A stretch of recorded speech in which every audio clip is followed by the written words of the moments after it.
3, 2, 1.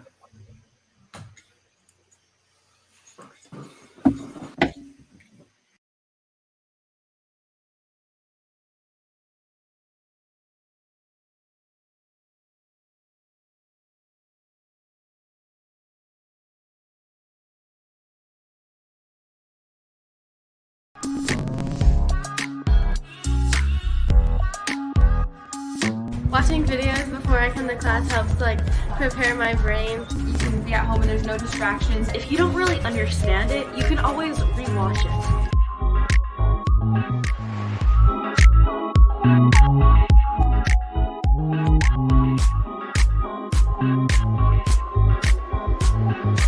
Hello everyone, I'm Dr. E and welcome to my YouTube channel.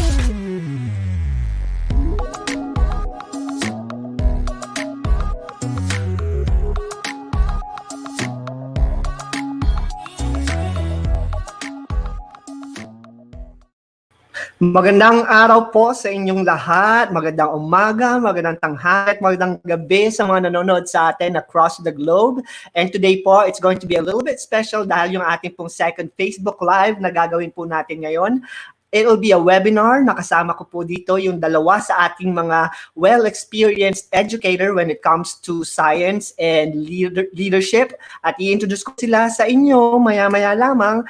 At bago po tayo mag-umpisa sa program natin, gusto ko lang pong magbigay ng malaking pasasalamat kay Mrs. Donna Montejo. Siya po ang dati kong math teacher at ngayon po ay head na ng San Pablo Diocesan School. Kailangan ko malaman kung ano ang pangalan ng ating And maraming salamat po dahil po ako po ay tubong Laguna at napagdesisyonan ko po at kinonta ko si Ma'am Donna para po maging possible itong pagsasama natin ngayong araw na ito. At bago po tayo tumungo sa ating dalawang panauhin today, mag-greet muna tayo sa ating mga teachers na gumising na maaga para po manood ng ating Facebook Live. Hello po kay Number Bender dyan sa Pasig. Hello, kumusta po? Maraming salamat po sa pagising na umaga. At kay Number Bender 2, maraming salamat din sa iyong panonood ngayon dyan sa Baguio City. At meron tayo ngayong visitors mula sa Hong Kong. Hello po, Number Bender 3. Salamat po sa panonood ninyo. At ngayon po ay hitik na hitik ang ating program for this morning.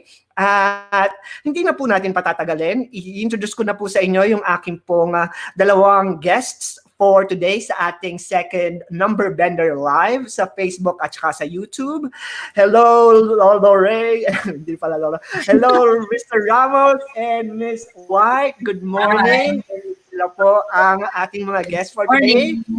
Good evening. Very quickly, introduce nyo naman yung sarili ninyo. Lore, start tayo sa'yo. Hi, ako po si Ray Ramos. Ako ay nagtuturo po sa Bellingham Public Schools. At welcome po sa inyo at sana magkausap tayo at magkatulungan tayo sa mga nagiging problema natin. Magandang umaga. Magandang umaga po sa inyong lahat. Ako po si Mrs. White or Ginang White. Excited na po akong makausap kayo at ma-share sa inyo ang aking experience. Nandito po ako ngayon sa San Diego, California and I'm teaching at Magnolia Science Academy. Ayan. So, very quick lang po ang aming introduction dahil po mahaba pa po ang ating pagsasamahan today. And sila po yung nag-unlock sa atin today para po mag-share ng kanilang mga experiences sa distance education, especially sa science at saka sa leadership. At kung kayo may mga katanungan about assessment and management sa inyong future online or virtual classroom, mamaya po yan. Abangan ninyo ang aming mga isi-share sa inyong webinar for today. So, see you po later, Ma'am Carla and Sir Ray. At bago po yan, salamat po muli. Ako po si Peter Esperanza and today po ay ibibigay ko po sa inyo yung aking mga experiences as an online educator. At ako po ay currently ay nagtuturo sa Barstow Community College, sa Chapman University at saka sa West Coast University bilang math teacher. At ako po ay naging online teacher na po since 2013 and I've been producing math videos at I'm sure yung iba po sa inyo alam na po yung YouTube channel ko.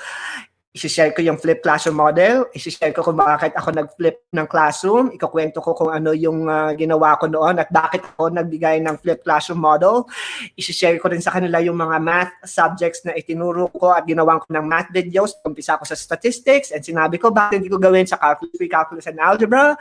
Yung aking flip classroom model na tinatawag noon na hindi man siya fully online pero yung mga students ko nanonood sila ng mga lecture sa bahay nila gamit yung aking mga videos na ginawa na uploaded sa YouTube at usually yung mga videos na ginagawa ko na napapanood ng mga students ko, naglalaman lang siya ng blah blah blah blah blah blah. At may video akong ipapakita sa inyo para po mas maintindihan ninyo at mas share ninyo kung ano yung gusto kong mapakita sa inyo ng mga student ginagamit yung flip classroom model. Paulo, play. Since wala si Paulo, mag-exit ako at i-run ko to. Hahanapin ko yung video. Kaya kailangan si Paulo ay naandito bukas. And play.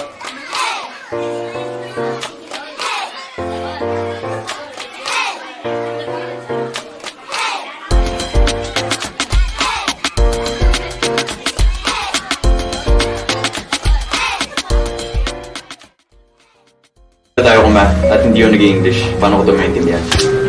Huwag kang mag-alala dahil may mga math videos.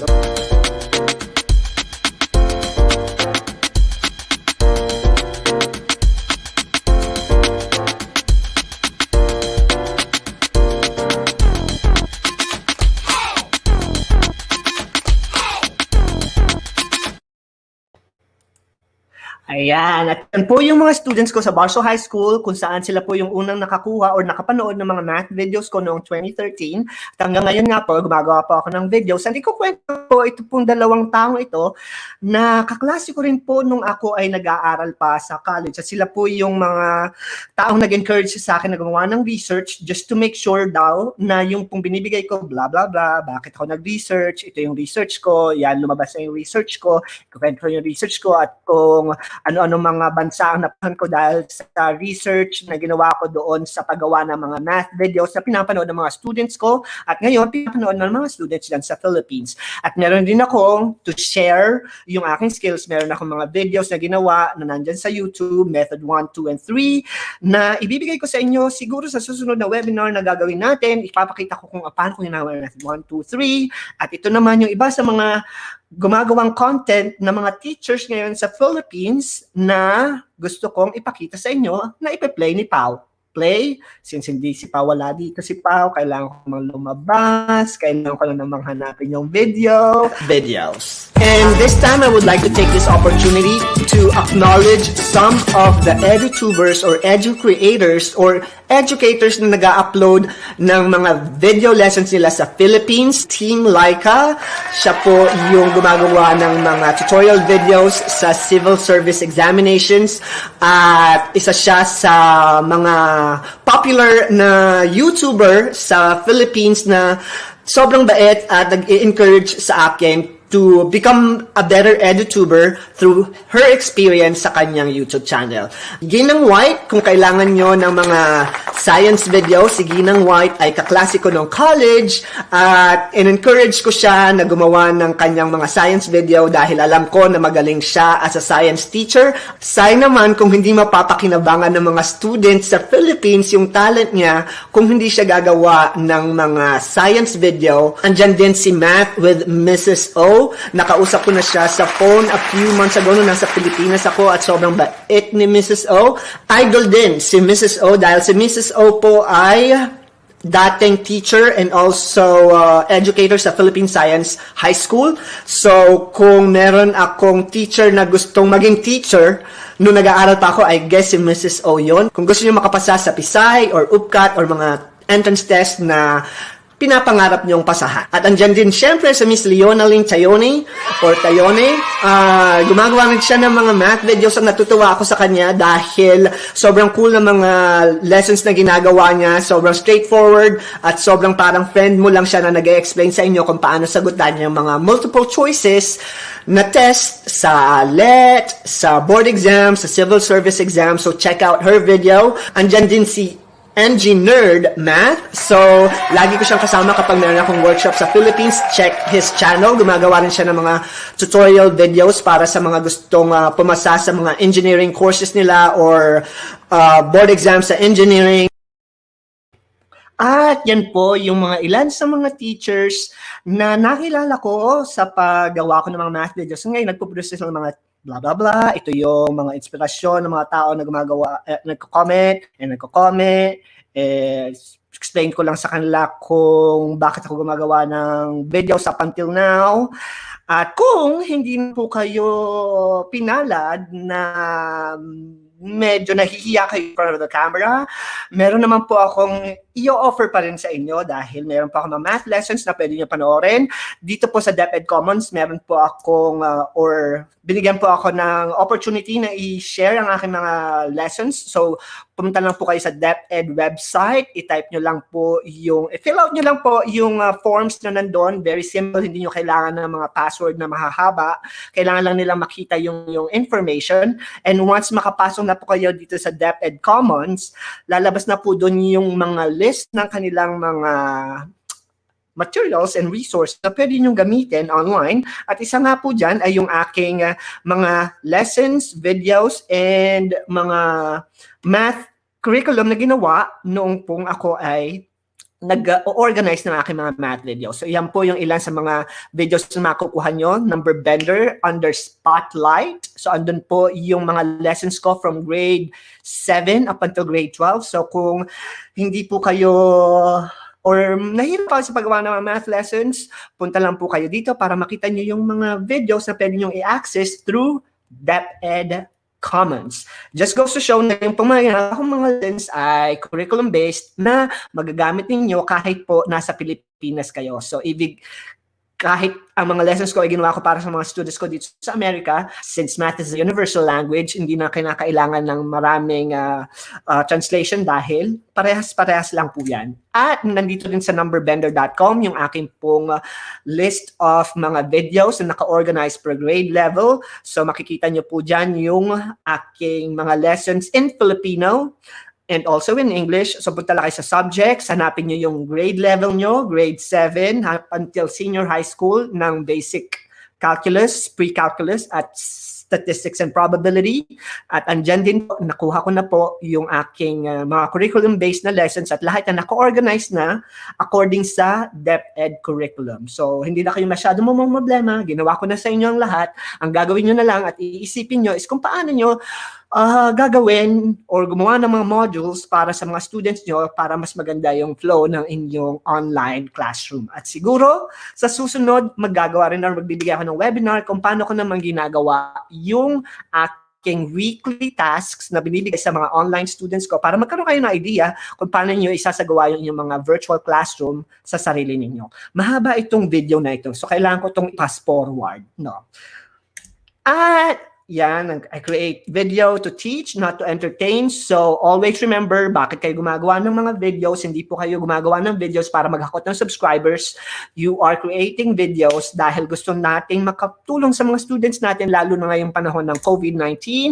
Maraming salamat po. At ang mga katanungan nyo po, i-type nyo lang dahil sasagutin namin yan isa-isa mamaya pagkatapos po nung ating mga susunod na speakers. And speaking of our second speaker, ito na po si Ginang White. Hello, Ginang White. At siya po yung susunod niyong webinar at siya po ay kaklase ko ng college at nabanggit ko na rin sa kanyang presentation ko and now alive and kicking. Siya naman po ang mag-share sa inyo po ang gawin niya. Thank Mrs. you, White. Hello po, magandang umaga sa inyong lahat. Again, ako po si Mrs. White, Carla Christine Lopez White. At andito po ako ngayon para ibahagi sa inyo how to create a digital content in science for K-12 curriculum. But before I start, I just wanted to introduce myself kung saan po ako nagmula. Ako po yung nakagraduate sa De La Salle University ng degree in biology. At sa Southwestern University sa Cebu with a Master's of Arts in Teaching General Science. At ako po ay EDD candidate for Educational Technology sa Walden University.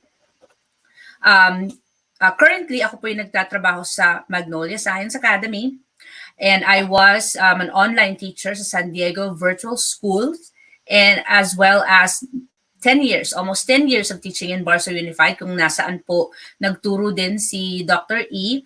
At dyan po sa Pilipinas, I also taught in St. Pedro Poveda College and Sacred Heart Academy. Ako din po ay certified online blended teacher dito po sa Amerika, Apple teacher, and also certified trainer in science education and educational technology tulad ng EdPazo, CK12, and Next Generation Science Standards, which is also a well-known science standards dito po sa Amerika that most US states are using on how we teach science for the 21st century learners.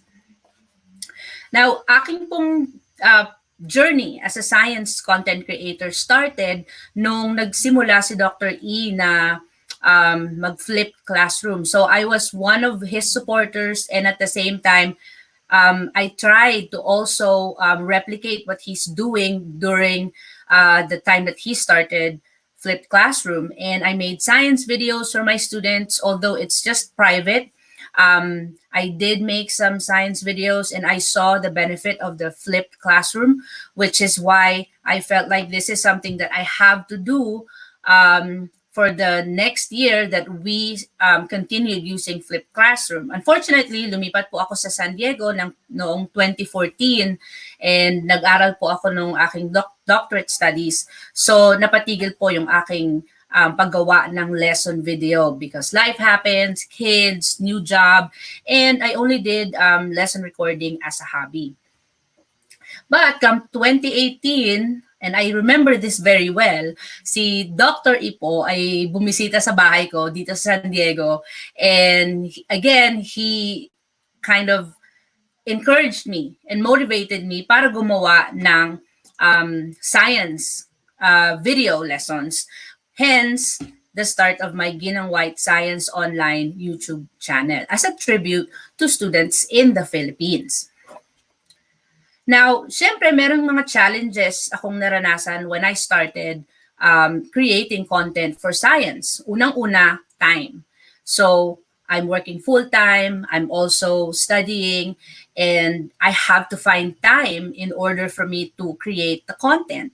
At the same time, medyo awkward at first yung recording na ginagawa ko kasi I've never done that over and over. So it took time for me to really just do one play, one record, and then there's no do-over sa mga video na ginagawa ko. So yun yung first 3 challenges na naranasan ko as a science content creator. And of course, kailangan maganda yung lighting dahil hindi naman makikita ng bata, although I recognize na mas importante yung presentation, but at the same time, you also want your students to see you as their teacher in that screen, which is why lighting was an issue when I started creating my content. But wait, there's more. I also recognize na kailangan kong i-translate yung English terminologies and definitions ng science. And so it took me time to really translate. For example, this is a statement na nandito sa recording ng aking video that I'll show in a few minutes. And I translated it differently. And it could be translated in Tagalog differently also. So I'll show you what I meant. And also finding the right words was kind of my struggle also. Dahil apart from the fact that I'm speaking more English than Tagalog here, iba rin yung pagkatinuro mo siya sa Tagalog. So I'll show you a sample. Ano nga bang dahilan ng waves? Ito ay nabubuo kapag ang puwersa ay naghahatid ng energy sa isang bagay o tinatawag nating medium at maaari itong solid, liquid, or gas. Ito ay nagre-resulta para mag-vibrate or manginig ang isang bagay. Ang vibration na tinatawag natin or panginginig ay paulit-ulit na paggalaw, either back and forth or pakanan o pakaliwa or pataas o pababa. So if you are going to think about it, medyo natagalan akong i-translate yung words, that definition into the video dahil it's a challenge to really translate it. But if you can simplify it in a way na mas maintindihan ng estudyante nyo, yun ang pinaka-importante sa lahat. Hindi kailangan word per word, but in a way na maintindihan ng bata.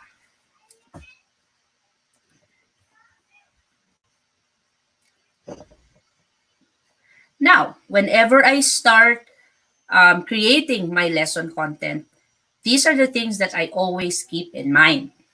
Unang-una, kailangan ang science concept na ituturo ko ay konektado sa real-world scenarios observed by our students. And we also call this a phenomenon. And syempre, kailangan relevant ito sa buhay ng mga bata at kung ano man yung natutunan nila prior. Ito yung mga examples. If you can look from top to bottom and then towards your left, ito ay mga everyday scenario na nakikita ng ating mga bata. Tulad ng pag naglalaro ka ng soccer, that is actually connected to the laws of Newton's laws of motion. Pagkakanagat ka ng lamok, that's connected to parasitology or biology in a general sense. If you talk about earthquakes, I'm sure naramdaman natin yan. And of course, hurricanes. Bakit may interaction ng Earth, Sun, and Moon, or bakit nagta-travel yung sound ng waves, and all that. Lahat ng ito ay may connection sa science concepts na tinuturo natin, which is why whenever we create a content, we have to use different phenomenons or real-world scenario para makakonect ang bata sa concept na tinuturo natin. Also, science is more of a storytelling lesson. Instead of lecturing, we story tell. It's as if we are talking with our students, not talking at them.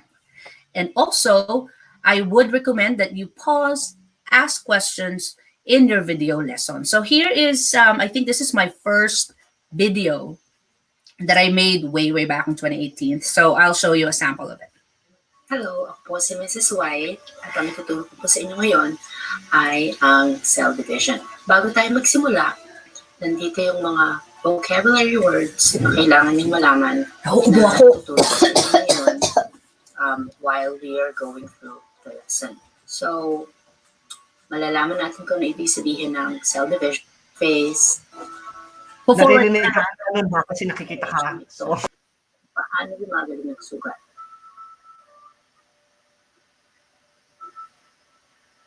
Kung mapapansin ninyo na pinupunan ng mga cells yung gap kung saan sugat ang isang tao sa malaki. Hindi ako ubod sa totoong buhay. Short, pinupunan ng cells yung gap na yun kung saan yung sugat at kaya nangyayari ito ay dahil sa proseso ng cell division. Okay, so hindi ko na ipi-play lahat-lahat ng yan kasi i-edit ko pa yan para mas umikli. But so yes, you have to pause and ask questions in your video lesson. So ito ang sample na script na ginagawa ko bago ako mag-record, which is kind of like a transcript. So on the left-hand side, if you notice, sinulat ko muna yung script ko, and then I put an image or presentation na kung ano yung lalabas sa video.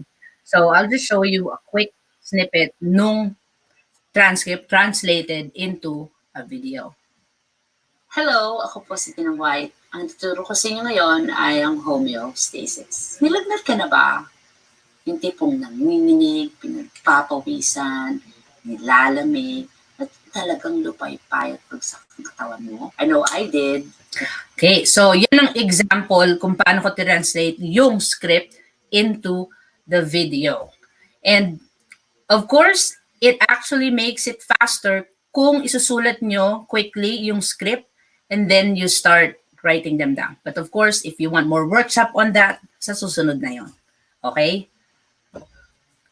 But after all these creation of your lesson and everything, how will these benefit our students who are at a distance? Na alam natin, hindi natin sila nakikita face-to-face. But you know what? Ang pinaka-importante dyan is how we transact with our students who's on the other side of the screen.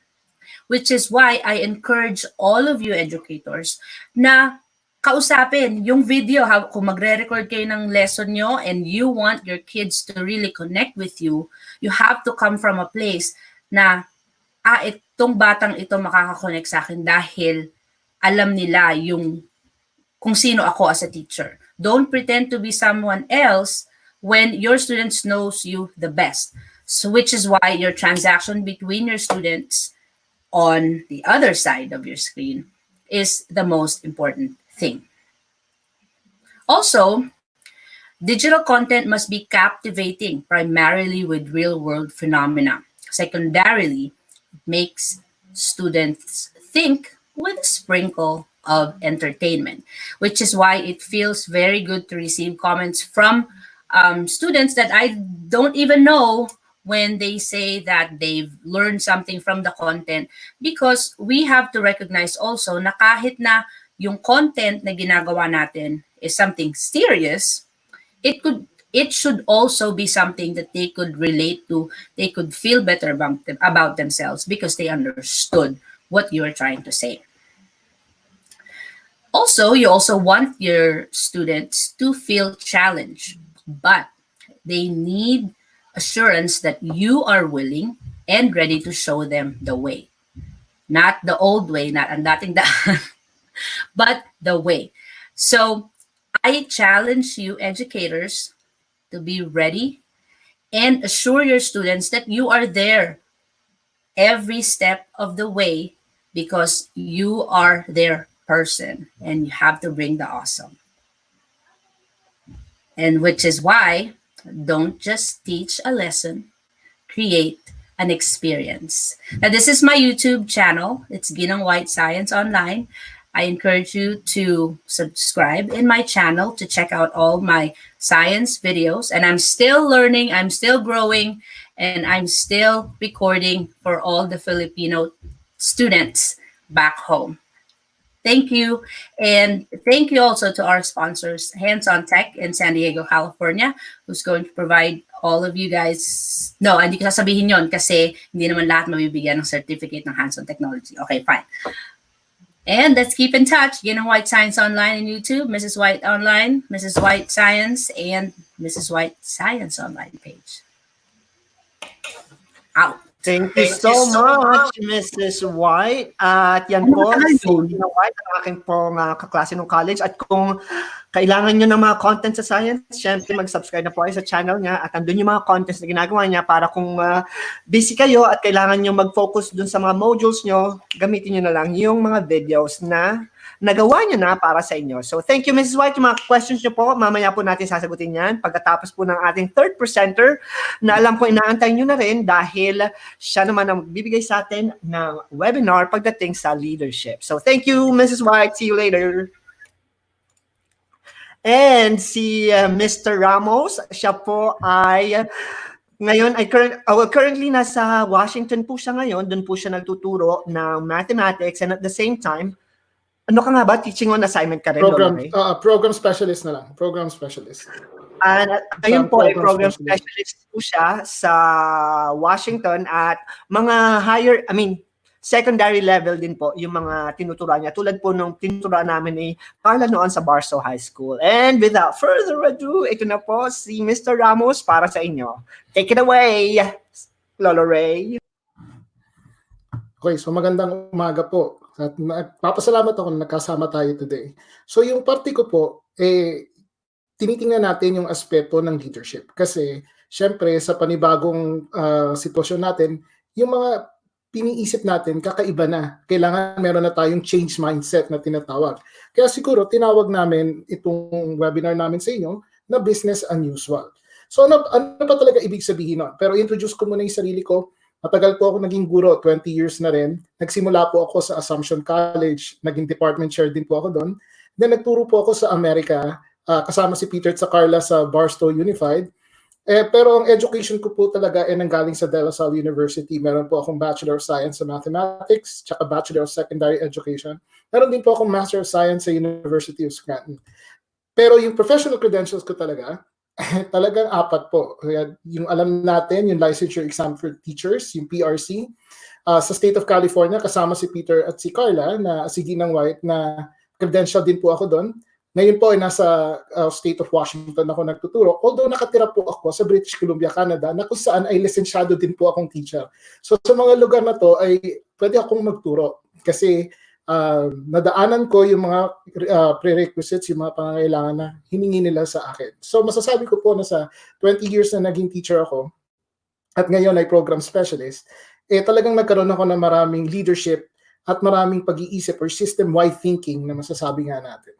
So ito po yung mga naging trabaho ko. Kasama ko po si Peter dati sa Barstow. Nabanggit ko na po ang assumption. Nagtuturo din po ako sa Brandman University. Math teacher po ako talaga by profession. So ang tinuturo ko po ay mga future teachers how to teach, yung effective teaching practices. Nagturo din po ako sa De La Salle High School, actually sa Concord, California. Yes, connected po siya sa De La Salle University, sa Roland Unified ng California, at sa Amazon Education. So nagkaroon po ako ng 2 taon sa aking buhay na naging full-time curriculum developer ako para sa Amazon Education. Currently po ako ay program specialist sa Bellingham Public Schools, Washington State. At sa Bellingham po, meron kaming pangako sa community namin. And at dito po sa webinar natin, pag-uusapan ho natin yung naging karanasan ko, yung naging experience ko sa Bellingham Promise. Simulan po natin yung pag-iisip. Teachers in the New World. Hindi na po kasi pareho. Ano po ba yung ibig sabihin ng teachers in the new world? Kasi hindi na pwede yung old ways of thinking. Yung old ways of thinking in the new normal, ang comparison ko dyan is pinipilit natin na yung isang puzzle na square mag-fit sa isa pang butas na hindi naman square. Hindi na talaga siya pwede. So let's admit na hindi na siya talaga, iba na talaga yung pag-iisip. At yung mga iniisip natin dati, hindi na siya nag-work. It doesn't work. So paano ba natin sisimulan talaga? So sisimulan ko po yung webinar ko sa pag-iisip na lahat po ng umaattend ngayon are teacher leaders. Iniisip niyo po kasi pag sinabing leader, di ba, parang sila yung administrators. Hindi totoo yun. Lahat tayo ay teacher leaders. Kasi sa pag-iisip natin na bilang guro, nagsisimula yung pagiging leader natin sa marami nating ideas. At totoo po yan. I'm sure kung hihinto po ako ngayon at tanungin ko kayo isa-isa, lahat kayo merong idea at meron kayong gustong mangyari. So nagsisimula po yan, ang teacher leader, sa isang idea o maraming ideas. At pagkatapos po na nag-i-inquire ka, so sana po, dito po sa in the new normal, di ba? Marami tayong ideas, pero hindi na nahihinto doon. Dapat magtanong tayo, mag-inquire tayo. At pagkatapos tayo mag-inquire, mag-advocate tayo. Okay, I'm gonna change this PowerPoint, ayusin ito. And then, pagkatapos nun, balik tayo sa inquiry. Okay, tama ba yung in-advocate ko? And then, balik ka sa advocacy. So, umiikot ka ng umiikot sa inquiry, advocacy, and idea. Kasi bilang teacher leader, lagi mong hinahanap, and maybe hindi natin mahanap, pero lagi mong hinahanap kung anong mas makakabuti para sa mga bata. So, ano ba talaga ang teacher leaders? Una, para sa new normal, iniisip muna natin yung mga sinabi ni Maslow before ni Bloom's. At dadaanan po natin uli yan. Ulitin ko po yun, Maslow before Bloom's. Second po, kailangan iniisip natin na learning is above student compliance. Hindi enough na nagsasubmit lang yung mga bata ng mga materials sa inyo. Third po is, minimit natin yung mga estudyante where they are. And ang isa pa doon is, pag tinignan natin ng isang estudyante, dapat strengths-based versus deficit-based. Saan ba talaga sila magaling? At saan ba sila talaga yung nanguna? At titake advantage natin yon. At hindi yung lagi silang may kulang. So balikan po natin yung sinabi ko, Maslow's before Bloom's. Naalala niyo po ba yung Maslow's hierarchy of needs? Ito po siya. So ano yung sinasabi ni Maslow? Bago mo pa magkaroon ng esteem, bago ka magkaroon ng self-actualization, bago maisip yung mga creative activities, kailangan may kinakain ka. Food, shelter, clothing, resting, security, and safety. And in fact, in relationships, not just intimate, but friendship. Bago pa lahat-lahat yan ng pag-aaral, kailangan ma-fulfill mo muna yung notes. So isip po tayo ngayon, yung mga estudyante natin, hindi po lahat yan, merong yung first three levels ni Maslow. Ano ba yung sinasabi? Bago po ang isang bata matuto, na sinasabi natin yung Bloom's taxonomy, kailangan may food, shelter, clothing ba siya? Feeling safe ba siya? Okay ba yung relationship niya, not just with parents but with the community? Meron ba siyang sense of accomplishment? So, yung sa teacher leading po, pag iniisip natin yung leadership skills natin, Maslow before Bloom's. Kahit ano pong pilit nating matutunan ng isang bata, kung hindi po natin nasasatisfy yung needs niya, on the other side, according kay Maslow, wala pong mangyayari. So ano pong kailangan natin gawin bilang teacher leaders? Kailangan po, simulan natin kay Maslow. Okay, tinatanong ba natin yung mga bata about food, shelter, clothing? Kumakain ba sila? At habang umaakyat tayo sa triangle ni Maslow, doon po natin pinapasok yung Bloom's. Alam po ba yung Bloom's, di ba? Yung synthesis analysis. Kasi doon lang kaya ng bata na matuto ng mas malalim kung may kinakain siya, na kung may relationship siya, kung may bahay siya. Kasi amunin po natin, ang isang batang hindi kumakain, hindi matututo. Kahit anong padala nyo po dyan, ng mga requirements, hindi siya matututo. So, Maslow before Bloom's. Kailangan po nating laging iisipin yan. Bago po tayo gumawa pa na kahit anong hakbang, kahit ano, kailangan si Maslow ang mauuna. So ano ba yung iniisip natin pag inisip natin si Maslow? Growth mindset. At ang ibig sabihin ng growth mindset, or mas maganda o mas magaling ang growth mindset, kung meron kang social emotional well-being. Bago po natin padalan yung mga estudyante natin ng mga trabaho o ng mga materials na gusto nyo nilang maaral, simulan po natin sa pagtatanong, kamusta ka ba? Ano na ang lagay mo? Kumakain ka ba? At kung hindi yun nasa-satisfy, ano ang pwedeng gawin ng community at ng mga eskwelahan para tulungan yung bata? Of course, may limitation tayo. Aminin ko naman, hindi naman lahat ng eskwelahan kayang itulungan ng isang bata sa lahat ng pangangailangan nila. Pero meron bang kaya ang eskwelahan na pwedeng itulong? So kasama yan sa pag-iisip ng isang growth mindset. Lagi nating naririnig yan. Kasi po, ito ang totoo. Hindi mag-grow ang isang bata hanggat hindi rin natin naaasikaso yung social emotional well-being niya. So ito yung iniisip natin. So ano ba yung plano nyo for 2021? So pagdating ng school year. Ang sasabihin ko is whatever those plans are, kailangan may kasama tayong mental or social well-being plans. Hindi pwedeng, ito yung plano natin, magbubukas tayo. Kailangan may plano tayo for mental health. So ito po yung mga tanong na gusto kong tanungin para sa inyo. Pag nagbukas po ba tayo sa August, meron po ba kayong support services? Hindi lang po para sa mga bata, pero para sa isa't isa, sa community members in general. Meron po ba kayong support na ibibigay, or support in terms of training, na ibibigay sa mga teachers and administration? Kailangan, and staff. Kasi kailangan, yung first aid naman, hindi siya physical. It could also be mental. Ano pa ba yung pwede natin isipin? Paano kayo nakikipag-communicate sa community pagdating ng August, or ng August, dahil alam ko, August na po ang bukas ng school. Paano kayo mag-communicate sa community? Meron na po ba kayong plano? And do you have a plan to conduct? Ito po, hopefully, hindi nangyayari sa lahat. Pero meron po ba kayong plano na mag-conduct ng memorial services? Let's say may isa pong bata o isang pamilya na nakaranas ng isang trahedya sa pamilya nila. Paano nyo po ba matutulungan yung bata? At meron po ba kayong plano para tulungan yung bata or i-memorialize yung bata while resuming classroom activities? Kasi syempre, kailangan naman natin bumalik sa normal. Or at least kung ano man yung normal na yon. And paano nyo po ba ituturo yung coping with stress? So ito yung mga tanong na kailangan nating masagot. So, isa akong math teacher, pero lagi kong iniisip din, paano ko ituturo sa mga bata how to cope up with stress? Ito po ba yung iba pong mga tanong? Meron po ba kayong school-based health centers? Pag sinabi ko pong health centers, kasi yung iniisip lang clinic, tsaka laging physical health. Pag sinabi natin school-based health centers, iniisip din natin yung mental well-being. And you have a plan for daily education about health best practices, yung paghuhugas ng kamay. Kasama po yan sa inquiry and advocacy. And then, paano nyo ipopromote yung good hygiene? Paano po ba, kung may isang bata na biglang umubo, biglang nagkaroon ng sakit, ano po ba yung urgent care services?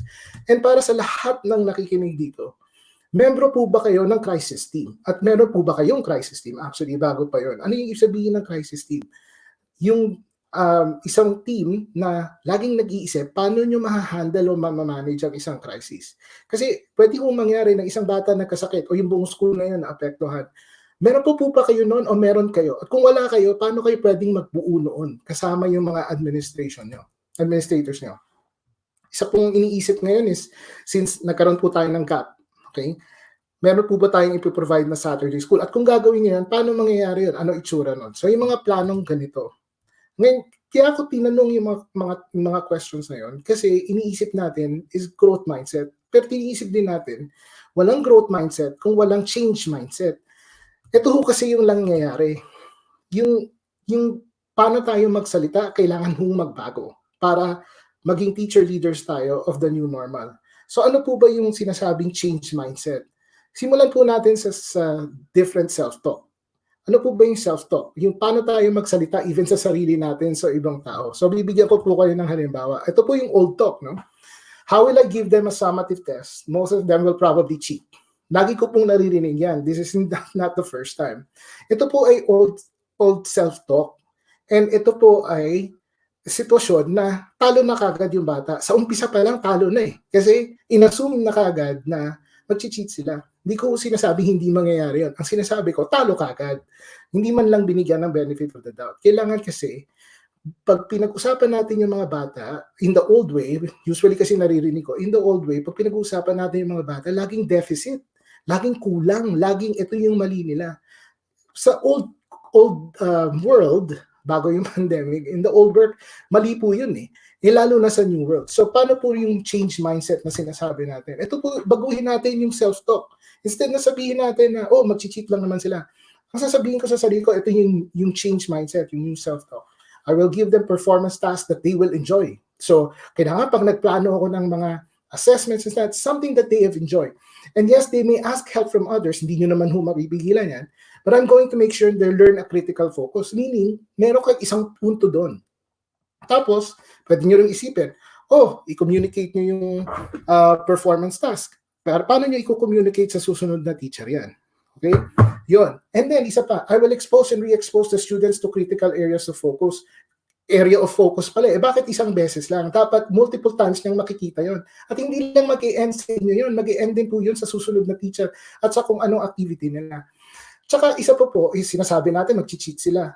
Ano po ba yung pwede nating sabihin, gawin, paano encourage, para ma-encourage sila to be honest? Kasi ito po in the end of the day, yung summative test nyo po should do no harm. Ulitin ko po yun. Yung summative test nyo po should do no harm. Yun po ang goal natin para sa mga bata. Naririnig ko na po marami magsasabi, nako, paano yung summative test? Validity and reliability. Wala na yun. Ito po, Hurricane Katrina, share ko po sa inyo. Kung naalala niyo po sa Amerika, sa New Orleans, sa Louisiana, okay, marami pong namatay doon. Marami pong na-devastate na tao. Kasi bagyo yun, no? Hurricane Katrina. Nahinto po ang mga trabaho, naghinto din sila ng eskwelahan. In a sense, parang nakita natin kung ano yung nangyayari ngayon. But you know what? Ito yung na-realize namin eh. Years later, itong mga batang to na naapektuhan ng Hurricane Katrina, na nahinto ang mga eskwelahan, hindi nakapag-summative test, they still became lawyers, teachers, accountants, professors, valued members of society. Kahit na ilang buwan sila wala sa school, kahit hindi sila nag-summative test.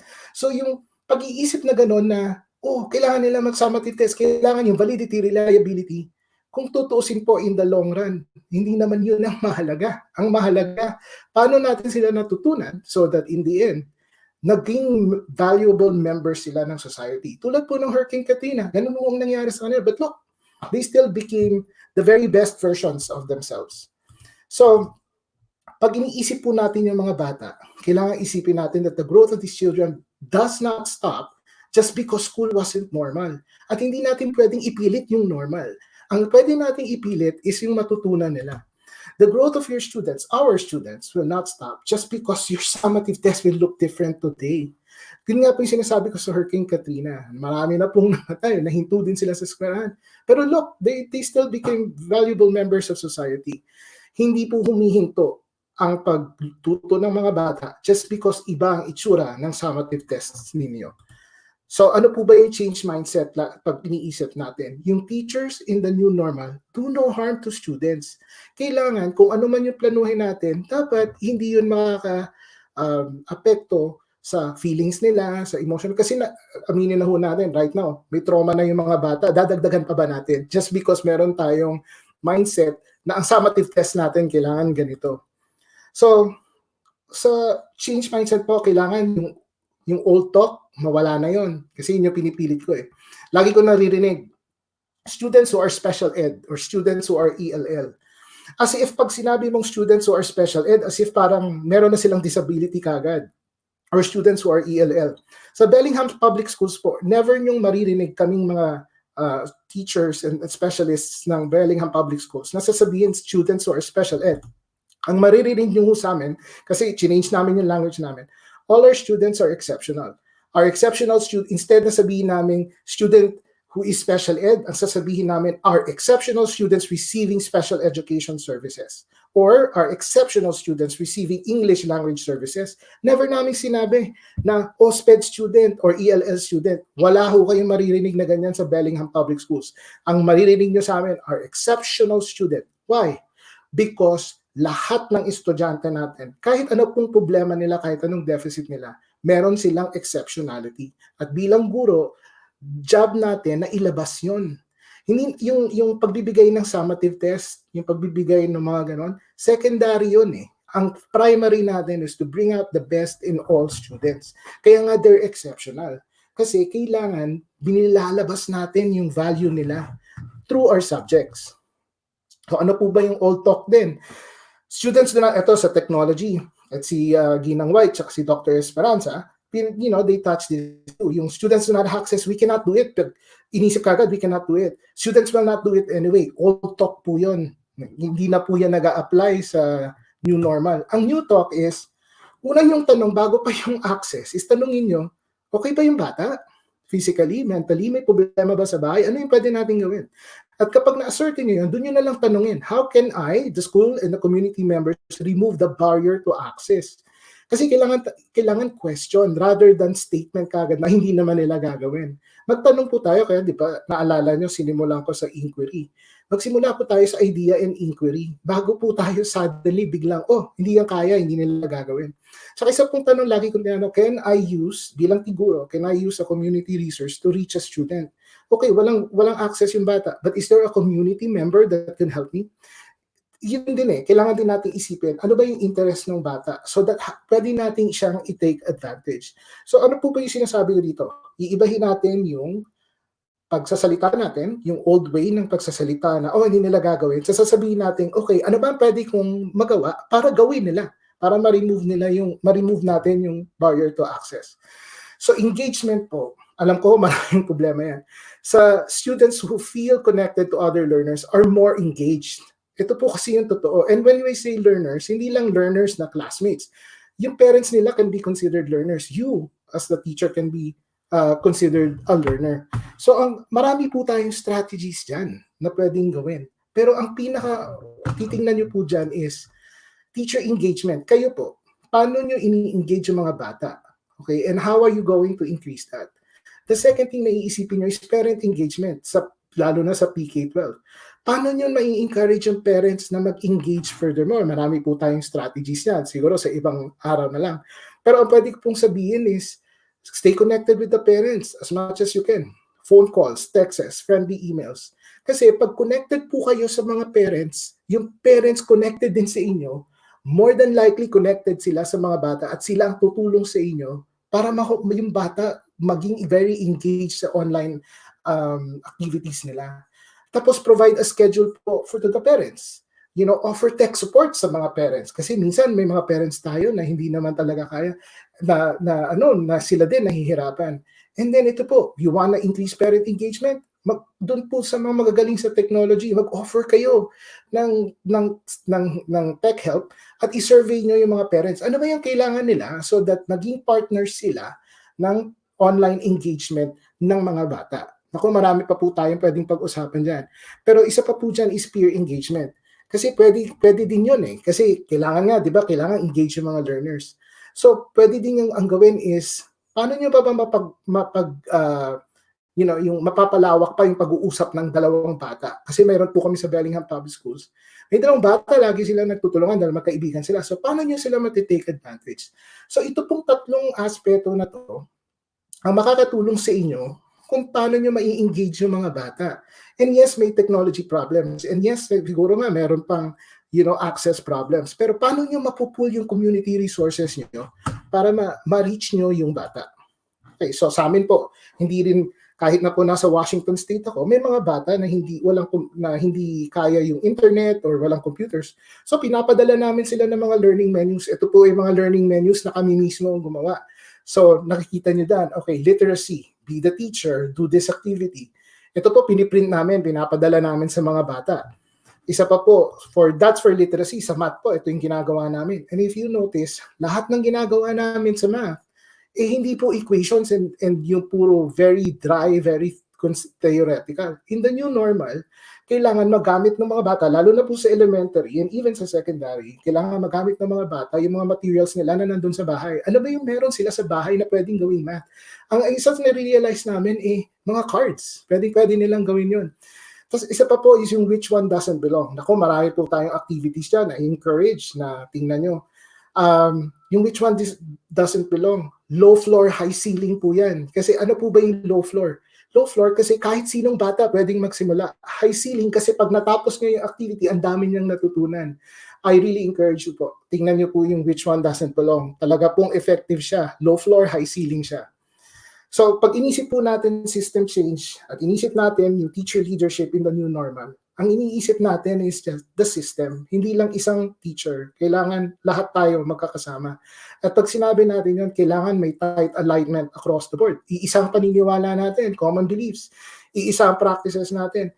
And we communicate the love of learning. Kasi hindi naman pwede na puro na lang compliance. And I know, bilang guru dati sa assumption, I get it.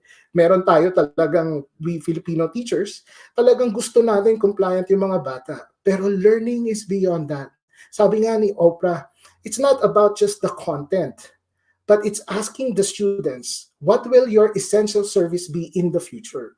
Tinatanong po ba natin yung mga bata na, okay, pag natapos ang lahat ng ito, ano yung essential service na pwede mong ibigay sa community? O nahihinto na po ba tayo sa quadratic equation? Na ma-teacher ako, alam ko kung mahalaga yan. So kailangan meron tayong system change at pag-iisip na kakaiba. So ano po ba yung sinasabi ng do no harm? Sa do no harm, okay, iniisip lagi natin na yung bata, yung social-emotional well-being niya, yung pagtatanong, hindi na i-end sa content. At iisipin natin lagi na yes, makakagap siya, pero okay lang. Bas kasi hindi naman pagkahinto ito ng buhay niya. At marami pang dadating sa buhay niya na mag-feel ng gap na yun. Ang goal mo ngayon bilang guro is to inquire, to ask, to advocate. Ano ba yung pwede natin gawin to the maximum that we can para tulungan yung bata? So do no harm. Anything you do in the new normal, if you're a teacher leader and you are a teacher leader in the current system, in the current pandemic, do no harm. Be the voice of students. Not because they lack knowledge, but because the knowledge you will impart to them today will affect tomorrow. So, in a graduation ceremony, sabi po ni US President Barack Obama, this is the power we hold. The power to shine brightly for justice, equality, and for joy. To be honest, I think President Obama was also talking about you, the teachers.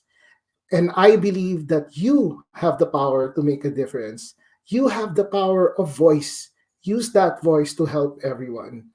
So, dito na po ako magtatapos. Gusto ko lang pong sabihin na we can stay engaged. Hindi po kasing dami ng mga videos ko yung ginawa ni Dr. Esperanza at ni Ms. White. Pero, meron din po ako doon. It's called Mathman Live. Tatlo pa lang yan actually. It's area models. You can look at it too. And I'm trying to get more in that. And then you can email din po at e.g4learning@gmail.com. Basta may aso pong picture yan. Akin yan. So let's get in touch po. Stay in touch po. And if there's any questions questions that I can answer, sabihin niyo lang po and I will try my best. Di ko po alam lahat, but definitely. So maraming salamat po and thank you for listening. Ayan, maraming salamat po at yan po si Mr. Ramos at marami po akong natutunan kay Mr. Ramos sa pakikinig niya po, pakikinig ko po sa kanyang presentation and I hope ay marami rin kayong natutunan gaya ko. At kung may mga tanong pa po kayo na gustong itanong sa amin, i-type nyo lang po, continuously type yung pong mga questions niyo. At sasagutin na po namin yan ngayon dahil po ito na po yung part ng ating webinar na kung saan sasagutin namin yung mga tanongs na tanong na tinype nyo. Umpisahan po natin sa una nating question from Ginang White. Paano kung ang expectation ng admin namin kailangan quality instruction tapos yung mga bata is disengaged? So, Lolo Ray, anong masasabi mo? Ako kasi ang Pagka ang may una admin na pagka may admin na tanong nga ikaw yun ha. Oo. ang sagot ko dyan is basically, kaya nga po sinimulan natin ang inquiry and advocacy. Mag-inquire po tayo na bakit ganun yung expectations ng admin. Una yon. Pangalawa, mag-advocate po tayo. Kailangan quality instruction, walang nag-guide dyan. Pero pag disengaged ng bata, magtanong po tayo bago tayo mag-judge. Bakit siya disengaged? Maslow before Bloom's. Diba? Baka hindi kumakain yung bata, baka homeless, o baka walang access. Yun muna ang una natin tanungin bago natin intindihin yung expectation ng quality instruction. We're all professionals, kaya natin yun. Pero yung disengagement, ang una natin kailangan gawin. Tsaka, kinumilitate po ba natin yung parents? Yeah, go ahead. And to piggyback on Mr. Ramos's response dyan, sa akin po, ang ginagawa ko naman, nagbibigay po ako sa kanila ng weekly announcement. And at the same time, hindi po tulad sa traditional learning na medyo may wall tayong binibigay sa ating mga bata dahil kailangan nating i-maintain yung teacher-student relationship. Pero po sa online or sa karanasan ko po sa pagtuturo ko sa online learning, mas nagiging approachable po ako, mas gumagawa po ako ng means para mag-communicate sa students at sa parents ng mga anak ng mga tinuturuan ko. So mas proactive po ako sa pagdakdak dating po dyan. And sa susunod nating question, meron po tayong tanong po uli kay Ginang White. Paano kung ang... Ay, mali pala. Yan na yung kanina.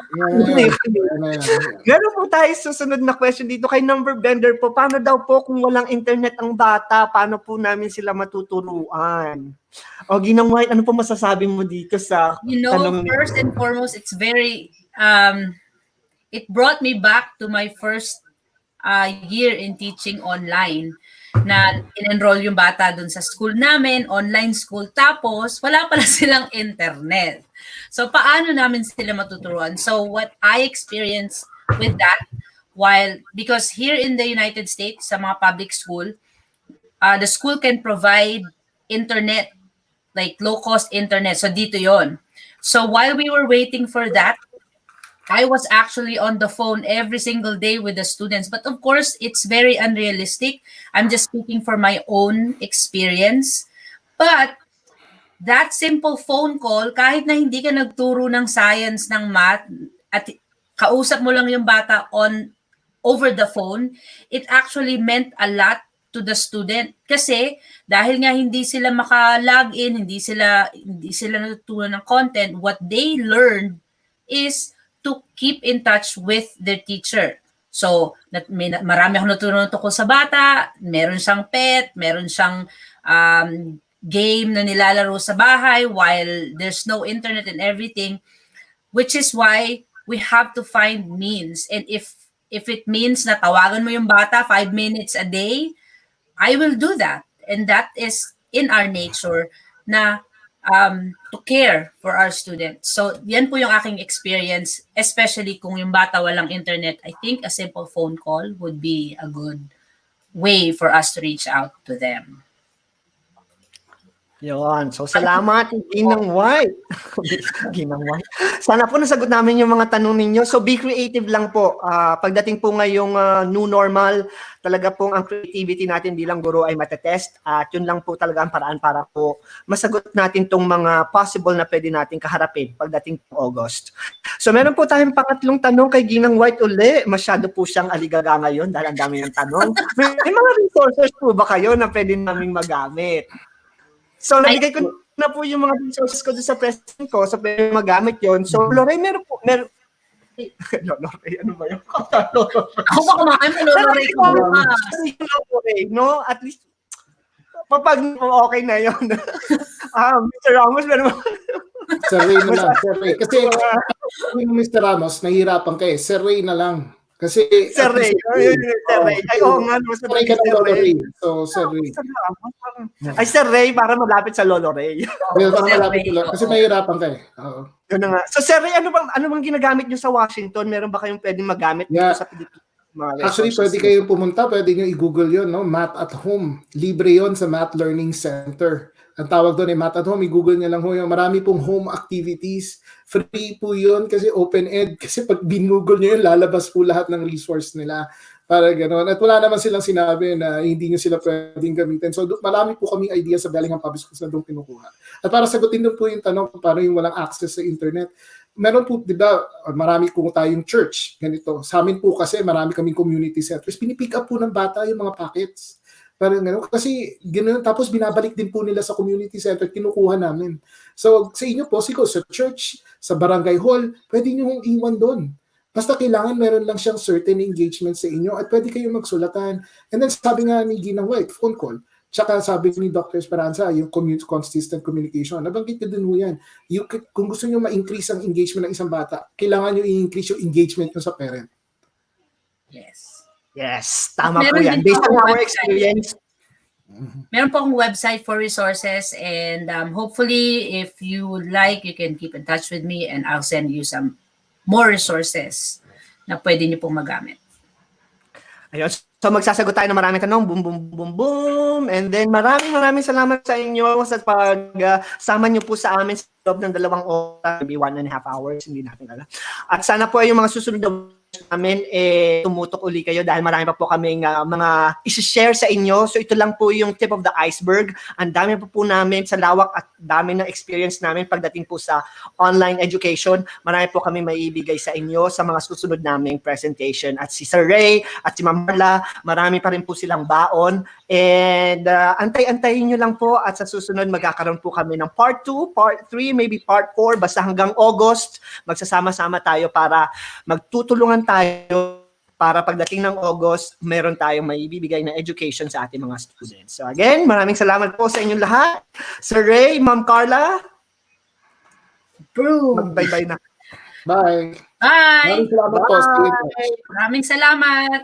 Maraming Sorry, salamat po. Teka lang, I hope this helps. Ipapakita ko yung Still tagal. ala, nawala na yung papakita ko. Nawala na si JJ. So, Ano dapat yun? ay yung video, so ang video ay hindi ko na-upload agad. Bakit ko hindi na-upload? Ayan. Ay, error. Kasi naka-broadcast tayo, hindi daw pwede. So maraming salamat. Bye-bye. Okay, now we say goodbye.